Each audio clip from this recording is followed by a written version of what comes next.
Hey guys, this is the Westing Game, Chapter 8. It's called The Paired Heirs. During the night, Flora Baumbach's itsy-bitsy snowflings raged into a blizzard. The tenants of Sunset Towers awoke from clue-chasing, blood-dripping dreams, bound in twisted sheets and imprisoned by 15-foot snowdrifts. No telephones, no electricity, snowbound with a murderer. The slow procession looked like some ancient, mysterious rite as partners sought out partner on the windowless stairs, and silent pairs threaded through the corridors in the flickering light of crooked, color-striped candles, the product of Turtle's stint at summer camp.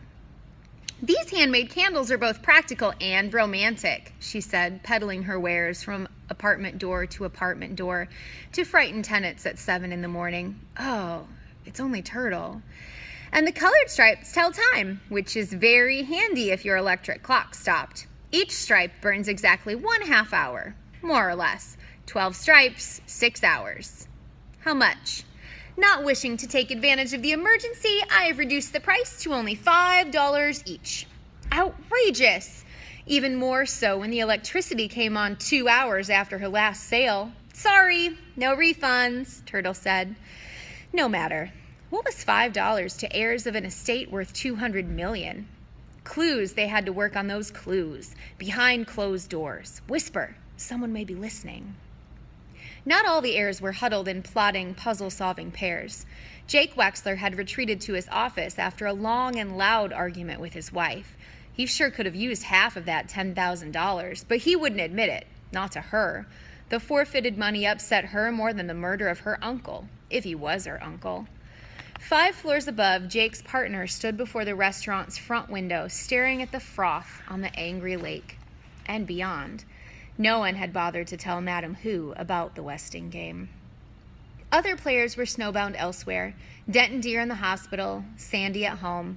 No one gave a thought to where Otis Amber or Crow might be. But Sadell Pulaski was there, thumping her crutch against the baseboards as she lipped through the carpet halls on the arm of her pretty partner. Not 1, but 7 tenants had invited her to morning coffee or afternoon tea. Murderer or not, they had to see Pulaski's copy of that will. 3 lumps, please. Angela drinks it black. Your health? Thank the Lord I'm still able to hobble about. Your job? I was private secretary to the president of Schultz Sausages. Poor Mr. Schultz. I don't know how he'll manage without me. Your shorthand notes? Thank you for the refreshments. I must hurry back for my medication. Come, Angela.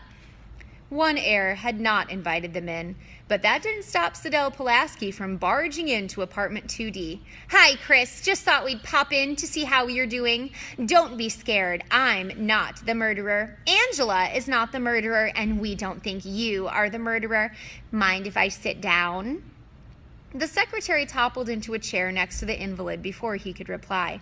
Here, I stole a macaroon for you. It's so sticky you'll be tasting it all day. I must have 6 strands of coconut between my upper molars.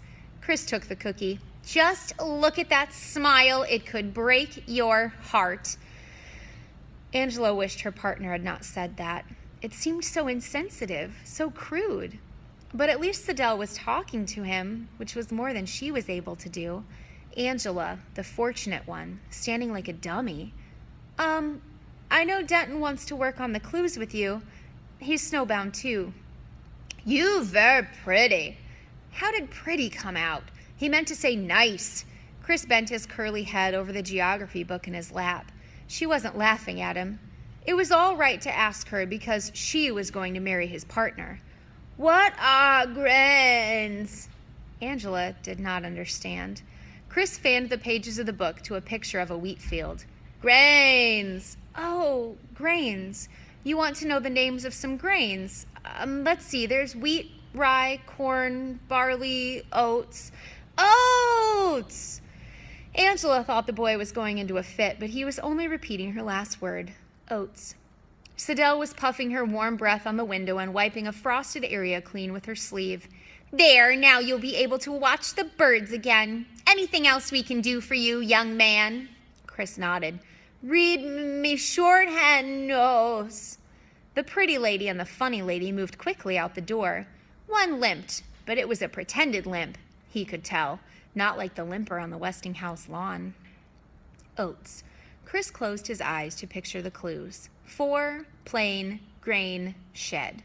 Grain equals oats, equals Otis Amber. 4 plus D from shed equals Ford. But neither the delivery boy nor the judge limped. And he still hadn't figured out she or plain. He'd have to wait for Denton Deer. Denton Deer was smart. He was a doctor. Chris raised his binoculars to the cliff. Wind-blown drifts buttressed the house. Something moved on the second floor, a hand holding back the edge of a drape. Slowly, the heavy drape fell back against the window. The Westinghouse was snowbound too, and somebody was snowbound in it. Only one of the players thought the clues told how the $10,000 check was to be spent. Take stock in America, the will said. Go for broke, the will said.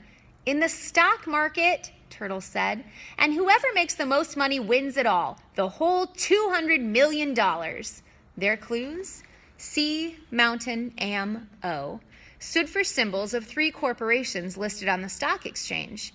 C, SEA, MT, the abbreviation for Mountain, AMO. But AM and O are separate clues, Flora Baumbach said, to confuse us. But what about the murderer? I thought we were supposed to find the name of the murderer, to put us off the track.